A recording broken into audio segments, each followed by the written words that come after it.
오늘의 주요 뉴스입니다.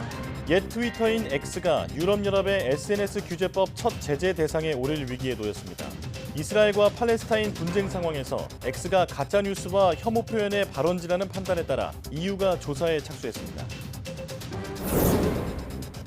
중국이 게르마늄과 갈륨 수출 통제를 시작한 지난 8월 한 달간 실제로 수출량이 전혀 없었다고 CNN이 보도했습니다.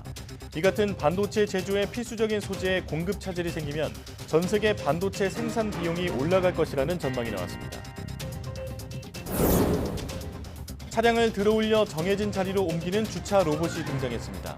또 길을 안내하는 로봇과 의료진을 대신해 회진을 도는 로봇까지 우리 생활 속으로 들어오는 로봇들을 사이언스 투데이가 만나봤습니다. 인공지능이 분석한 과일의 당도와 산도를 구체적으로 과일에 표기하는 새로운 품질 표시안이 시행되고 있습니다. 전국 5개 산지 유통센터에서 시범 운영 중인데 올해 말 문을 여는 농산물 온라인 거래소에서도 적용되는 등 더욱 확대될 전망입니다. 지난해에 이어 올해도 경남 남해안에서 정어리떼가 폐사체로 발견됐습니다. 지자체가 거둬들인 양은 100kg가량인데 이번 떼죽음의 원인이 밝혀지기까지는 시간이 걸릴 전망입니다.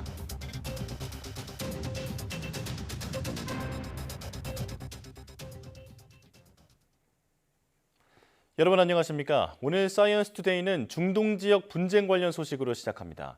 가자 지구에 연일 보복 공격을 퍼붓고 있는 이스라엘이 북부 접경 지역에도 지상군 병력을 집중 배치해 긴장감이 높아지고 있습니다.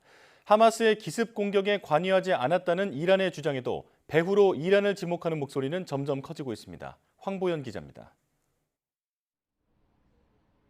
가자 지구 한복판에서 검은 연기가 쉴 새 없이 솟구쳐 오릅니다. 이스라엘의 보복 공습이 또 시작됐습니다. The injuries that were found on the bodies of the killed found signs of torture on the bodies like anything they've ever seen in their life, and some of them. 거리에는 아랍어로 적힌 이스라엘의 전단지가 미리 뿌려졌습니다. 하마스의 야만적 행동 때문에 공격할 수밖에 없다며 주민들은 서둘러 대피하라는 겁니다. 매일 같은 공습에 도시는 말 그대로 폐허로 변했습니다. 병원은 다치거나 희생된 사람들로 인산인해입니다. والجرحى ممكن أن يستشهدوا في أي لحظة ولا نستطيع تقديم الخدمة لهم بسبب العدد الكبير نقص الإمكانيات نقص الأدوية الوضع خطير جدا. 이스라엘 북부 레바논과 시리아 접경지대에도 병력이 속속 모이면서 긴장감이 고조되고 있습니다. 이스라엘과 레바논의 이슬람 무장단체 헤즈볼라 사이에는 몇 차례 교전이 벌어졌고 이스라엘이 시리아 수도 다마스크스와 알레포 공항을 공격했다는 보도도 나왔습니다. 이런 가운데 이란의 부인에도 불구하고 하마스 기습 공격의 배후로 이란을 의심하는 목소리는 점점 커지고 있습니다. 독일 숄츠 총리는 하마스에 대한 이란의 도움을 기정사실화하며 대놓고 이란을 몰아붙였습니다. Ohne iranische Unterstützung über die letzten Jahre wäre die Hamas zu diesen präzedenzlosen Angriffen auf israelisches Territorium nicht fähig gewesen. 하마스 관계자도 미국 뉴스위크와의 인터뷰에서 이란 등과 최고위급 수준에서 협력했다고 밝혔습니다. YTN 황보현입니다. 이렇게 이란 배후 의심이 꺼지지 않은 가운데 미국인 이란이 이번 사태에 적극 개입하지 못하도록 풀어줬던 이란 동결자금 8조 원을 다시 묶어두기로 했습니다. 이와 함께 이스라엘과 하마스 분쟁에 대응하더라도 한반도 안보 지원에는 차질이 없을 거라고 밝혔습니다. 워싱턴 권준기 특파원입니다. 백악관 브리핑에서는 미국이 중동 위기에 집중하는 사이 한반도 안보 전략이 소홀해지는 건 아닌지 질문이 나왔습니다. 존 커비 국가안보회의 전략소통조정관은 미국은 충분히 크고 강력한 국가라며 한반도는 물론 우크라이나 전쟁 지원에도 영향이 없을 거라고 밝혔습니다. We're still doing an amazing amount of work in the Indo-Pacific to shore up our alliances and our partnerships and to try to increase stability, security, and prosperity throughout the region. So we're not worried about our ability to do all those things. 하마스 대원이 북한에 로켓포를 가지고 있었다는 일부 보도에 대해선 아직 확인된 사실이 없다고 선을 그었습니다. I can't confirm the reports about the rockets. I'm happy to take that question and see if we have more information on it. I just don't have that today. 이스라엘을 방문한 블링컨 국무장관은 팔레스타인 자치정부 수반을 만나겠다고 밝혔습니다. 이스라엘을 공격한 하마스와 팔레스타인을 분리 대응해 하마스를 고립시키겠다는 전략으로 해석됩니다. 블링컨 장관은 또 카타르와 사우디, 아랍에미리트 등을 순방하며 각국 지도자들도 만날 계획입니다. 하마스의 영향력을 행사할 수 있는 중동 주요 국가들과 인질 석방 문제를 논의하는 동시에 이란을 견제하기 위한 행보입니다. Across each of these engagements, we'll continue pressing countries to help prevent the conflict from spreading and to use our leverage with Hamas to immediately and unconditionally release the hostages.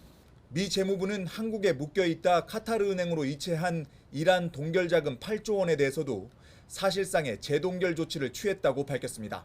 이란이 계좌에 접근할 수 없도록 카타르 정부와 합의했다는 겁니다. 이번 재동결 조치는 하마스를 오랫동안 지원해온 이란에 대한 제재 요구에 대응하는 동시에 이번 분쟁에 이란이 개입하는 것을 미리 차단하기 위한 이중 포석으로 해석됩니다. 워싱턴에서 YTN 권윤기입니다. 팔레스타인과 이스라엘의 이번 분쟁과 관련해 일론 머스크 테슬라 CEO의 소셜미디어 X가 유럽연합의 SNS 규제법인 디지털 서비스법의 첫 제재 대상에 오를 위기에 놓였습니다.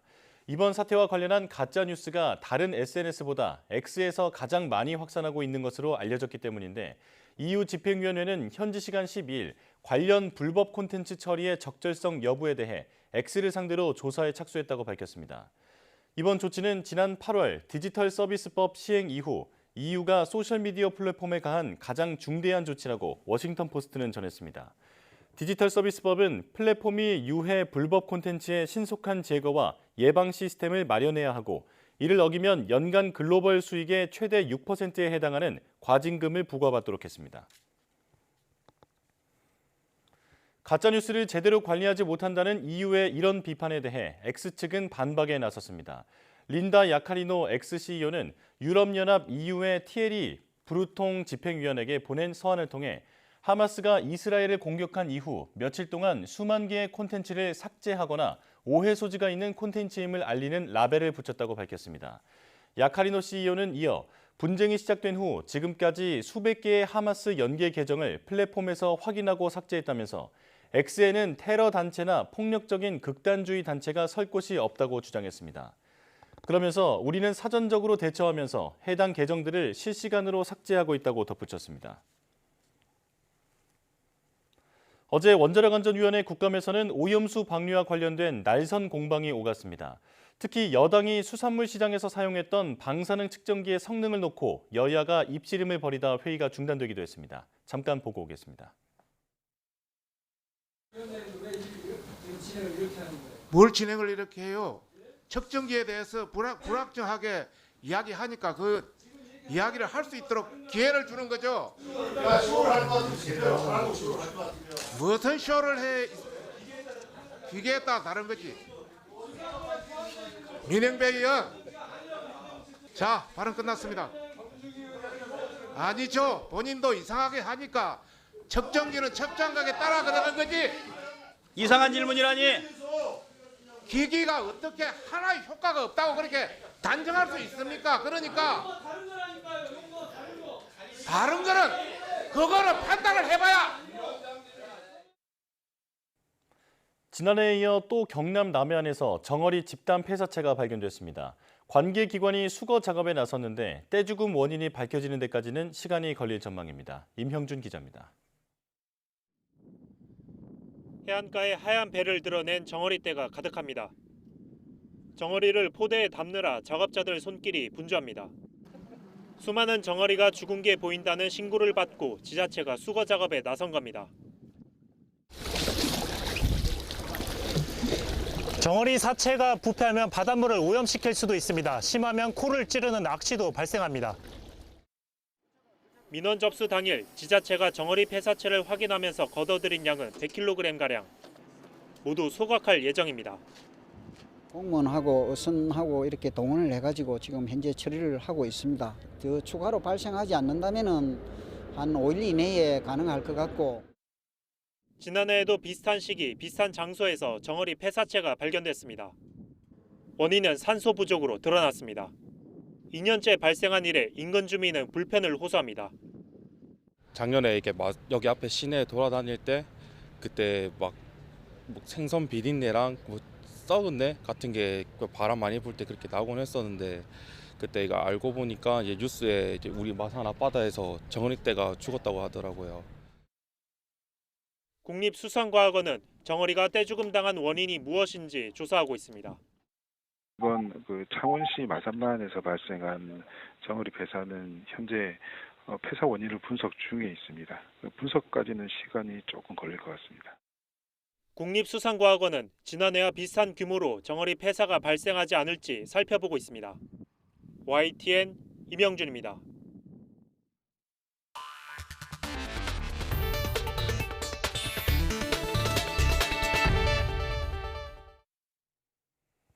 조만간 발레 파킹을 사람이 아닌 로봇이 대신해주는 시대가 열릴 것 같습니다. 주차뿐 아니라 음식점에서 서빙을 하고 악기를 연주하는 로봇도 있습니다. 우리 생활에 성큼 다가선 로봇들을 김진두 기자가 취재했습니다. 두꺼운 철판처럼 납작하게 생긴 로봇이 차량 밑으로 들어갑니다. 앞바퀴와 뒷바퀴에 각각 하나씩 두 대의 로봇이 자리 잡더니 강철 팔을 내밀어 바퀴를 들어올립니다. 두 로봇은 앞뒤 좌우로 움직이며 정해진 자리로 차량을 옮겨 놓습니다. 세계 최초로 개발된 주차 로봇입니다. 경차를 제외한 모든 차종을 운송할 수가 있고요. 최근에 EV 차량 확대에 따라서 최대 3톤까지 운송할 수가 있습니다. 공장에서 자율 이동하며 물건을 들어올려 이동시키는 로봇. 복잡한 쇼핑몰에서 가고자 하는 곳을 물어보면 알려주고 직접 안내까지 하는 로봇도 있습니다. 트윈이네 찻집으로 이동해줘. 튀김이나 커피를 만드는 로봇 조리사. 조리된 음식을 주문 이치로 배달하는 로봇은 이미 익숙합니다. 이제는 의료진을 대신해 회진을 돌거나 수술 환자의 확인과 안내를 해주는 로봇까지 등장했습니다. 인공지능과 결합해 어르신들의 치매 예방 학습을 진행하거나 대화 상대도 대줍니다. 작년 대비 로봇 관련되는 참여 기업의 수가 굉장히 많이 늘었습니다. 한 100여 개 정도 늘었는데요. 과거에는 프로토타입 그리고 연구개발 수준에서 많이 됐던 부분들이 상품화된 제품을 중심으로 나왔다. 로봇이 산업 현장을 넘어 악기를 연주하는 문화 분야까지 영역을 넓히며 발전하고 있습니다. 자율적인 활동뿐 아니라 인공지능까지 더해지며 우리 생활에 꼭 필요한 존재로 그 가치를 높여가고 있습니다. YTN 김윤우입니다. 크기나 색깔을 보고 과일을 샀다가 기대했던 맛이 아니어서 실망했던 경험 있으실 겁니다. 앞으로 소비자가 과일의 단맛이나 신맛 등을 눈으로 확인하고 구매할 수 있게 될 전망입니다. 최명신 기자가 보도합니다. 하우스에서 막 수확한 감귤 선별 작업이 한창입니다. 인공지능이 비파괴 방식으로 크기와 색채, 병해충 여부는 물론 당도와 산도까지 자동으로 선별합니다. 특, 상, 보통으로 구분하던 기존의 선별 방식 대신 당도와 산도를 구체화한 게 특징입니다. 당도는 달콤 1에서 달콤 4까지 4단계, 상큼함의 산도는 약함과 보통, 강함 3단계로 나뉩니다. 특히 단맛과 신맛의 비율은 새콤, 새콤달콤, 달콤, 새콤, 달콤 4구간으로 표시됩니다. 이처럼 눈으로 맛을 확인할 수 있는 등급 선별 방식은 전국 5개 산지 유통센터에서 시범 운영되고 있습니다. 종류도 감귤과 사과, 참외, 복숭아, 양파 등 5개 품목에 달합니다. 이렇게 소비자들에게 구매 욕구를 자극시킬 수 있는 정보로 표시를 해서 훨씬 더 간단하게 소비자들이 농산물을 구매할 수 있도록 도움을 드리고자 합니다. 품질 좋은 과일을 제값 주고 팔 수 있게 돼 농가와 감귤 업계의 기대감도 큽니다. 소비자들에게 고품질 감귤에 대한 정보를 아주 정확하게 전달할 수 있는 방법이 아닌가 그리 생각해가지고 아주 기대가 됩니다. 소비자도 원하는 맛을 골라 먹을 수 있게 됐다는 반응입니다.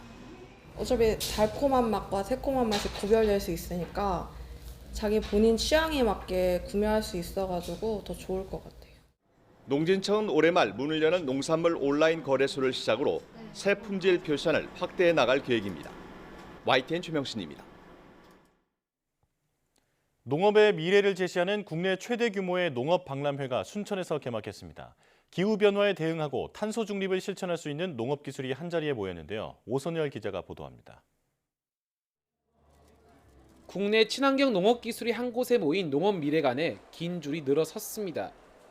실내 농사를 준비하는 청년 농부는 기름 대신 전기로 작동하는 온풍시설에 관심을 보입니다. 제가 졸업하게 되면 저도 똑같이 시설 하우스를 짓게 될 건데 친환경적으로 생각을 해서 하면 좀 더 이제 전기 온풍기가 되지 않을까 싶어가지고. 화학 비료 대신 미생물을 활용한 친환경 비료는 토양을 정화하고 수확량 증가에도 도움이 돼 큰 인기를 끕니다. 쓰레기들을 땅에 버려가지고 땅들이 다 버렸는데 저희 비료는 땅을 복원시키는 비료. 땅이 살아나니까 수확이 많이 나오고 또 상품성이 좋아지고. 유럽연합과 뉴질랜드, 미국 등 해외 선진 농업국가 13곳도 이번 박람회에 참여했습니다. 탄소 중립 실천을 위해 저탄소 농업 기술을 선보이고 친환경 원료로 만든 가공품을 전시했습니다. We're very proud of it, and we export a lot of food around the world. We're a country of 5 million people, and we produce enough food for 25 million people. So this exhibition is very important for us. It's focused on agriculture, and we get to explain what Ireland does, and we get to see what other countries do as well. 전남 22개 시군의 지역 특산품도 시민들과 해외 구매자에게 선보였습니다. 퍼플섬을 주제로 주제관을 보라색으로 전체적으로 꾸몄고 저희 신안의 우수한 농특산물을 많이 알리기 위해서 농산업 활로 개척을 위해 해외 150곳이 넘는 기관과 수출 상담도 이뤄졌습니다. 전라남도는 이번 박람회로 400억 원 이상 농산물 수출을 기대하고 있습니다. 치유 농업을 주제로 해서 지속 가능한 농업의 발전 방향을 미래의 농업의 발전 방향을 보여주는 멋진 행사가 순천막 국가정원에 있는 국제농업 박람회장에서 열리고 있기 때문에 여러분 오셔서 많은 관람하시고 지구와 인간의 건강을 지켜주는 농업을 주제로 열리는 올해 국제농업 박람회는 오는 22일까지 이어집니다. YTN 오선일입니다. 한국수력원자력이 참여하는 국제 컨소시엄이 2조 5천억 원 규모의 루마니아 원전 리모델링 사업 수주에 가까이 다가섰습니다. 한수원은 현지 시간 12일 루마니아 수도 부쿠레슈티의 루마니아 원자력공사 SNN 청사에서 캐나다 캔두 에너지, 이탈리아 안살도 뉴클리어와 함께 루마니아 체르나보다 원전 1호기 설비 개선 사업 공동 수행을 위한 컨소시엄 구성 협약을 체결했다고 밝혔습니다. 한수원 등 3개 회사는 이번 협약을 계기로 사업 제안서 준비 등 사업 수주 준비에 본격적으로 들어갈 예정입니다. 발주사인 SNN은 구체적인 사업 조건을 협의한 뒤 한수원 컨소시엄과 수의 계약 방식으로 계약을 체결하기로 방침을 정한 것으로 알려졌습니다. 중국이 반도체 제조에 필수적인 게르마늄과 갈륨의 수출 통제를 시작한 지 2개월여 지난 가운데 세계가 더 큰 비용을 부담할 가능성이 커졌다고 미국 CNN 방송이 전했습니다. CNN 방송은 중국이 게르마늄과 갈륨의 수출 통제를 시작한 지난 8월 첫 한 달 수출을 전혀 안 한 것으로 드러났다며 중국이 공급을 차단하면 세계는 비용을 더 지불해야 할 것이라고 지적했습니다. CNN은 이런 통제는 미래의 기술을 둘러싼 무역 전쟁이 고조되는 상황에서 중국으로서는 활용 가능한 강력한 무기를 가졌다는 단호한 경고이기도 하다고 평가했습니다. 긴급 상황이 발생했을 때 소방차나 구급차가 교차로에서 신호를 받지 않고 신속히 이동할 수 있게 하는 긴급 차량 우선 신호 시스템이 있습니다. 그런데 아직 장비 설치가 미흡해 제대로 활용하지 못하는데도 소방청이 홍보에만 열을 올리고 있다는 비판이 나옵니다. 황보혜경 기자가 보도합니다. 도로 한복판에 119 구급차가 옆으로 넘어져 있습니다. 심정지 환자를 급히 병원으로 이송하던 도중 마주오던 승용차와 부딪힌 겁니다. 화재 진압이나 인명구조 골든타임을 확보하기 위해 긴급 차량 교통사고 위험을 최소화해야 합니다. 이를 위해 지난 2017년부터 긴급 차량 우선 신호 시스템이 도입됐습니다. 교차로에서 구급차나 소방차가 신호를 기다리지 않고 신속히 이동할 수 있게 교통신호를 제어하는 시스템입니다. 서울과 대구를 제외한 전국 15개 시도 교차로 17,000여 곳에서 단계적으로 구축하고 있습니다. 실제 소방청은 올해 5월 자체 SNS를 통해 경기 수원시의 경우 우선 신호 시스템을 도입한 지난 2020년만 언급하며 긴급 차량 교차로 교통사고가 한 건도 없었다고 홍보했습니다. 하지만 그 뒤로는 어땠을까? YTN이 입수한 소방차량 사고 이력을 보면 수원에서는 재작년부터 2년 연속 교차로 교통사고가 모두 6건 발생한 것으로 나타났습니다. 같은 기간 전체 소방차량 사고의 40% 수준입니다. 2020년 한 해만 사고가 없었던 것이 우선 신호 시스템 도입 때문으로 보기 힘든 이유입니다. 홍보와 달리 교차로 교통사고가 발생한 이유를 확인해 봤습니다. 일단 긴급 차량이 교차로를 지날 때 우선 신호를 받으려면 차량에 단말기 등 별도 장치가 필요합니다. 하지만 수원을 비롯한 15개 시도 구급차 1,500여 대 가운데 차량 안에 장치가 설치된 비율은 26%뿐 긴급 차량 대부분이 우선 신호를 적용받지 못하고 있는 겁니다. 소방청과 지자체는 긴급 차량 우선 신호 시스템을 도입했다고 이를 대대적으로 홍보를 했는데요. 정작 이를 이용할 수 있는 구급 차량은 미미한 현실입니다. 차량의 단말기 도입을 서둘러서 소방 공무원과 시민들의 안전을 확보해야 할 것입니다.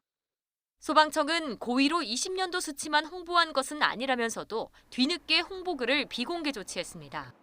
또 시스템 안정화 등의 문제로 차량 내 장비 설치가 늦어졌다면서 표준 규격을 마련해 올해 연말까지 전국적으로 확대하겠다고 해명했습니다. YTN 홍보의경입니다. 시민의 안전을 지키는 지구대와 파출소 경찰관들의 노령화가 심각한 것으로 나타났습니다. 국회 행정안전위원회 소속 국민의힘 조은희 의원실이 경찰청에서 받은 자료에 따르면 평균 연령이 50살 이상인 지구대 파출소는 전국 2,043곳 가운데 21%인 431곳에 달했습니다. 전라북도 지구대 파출소의 50살 이상 비율은 57.8%로 전국에서 가장 높았고 전남 54.9%, 경북 53.3%, 충북 46.5%, 강원 44.6%, 경남 44.4% 순이었습니다. 전북의 경우 특히 노령화가 심각했는데 장수 산서파출소와 군산 어청도 파출소, 옥서 파출소 등 3곳에서 가장 젊은 경찰관의 나이는 55살이었습니다.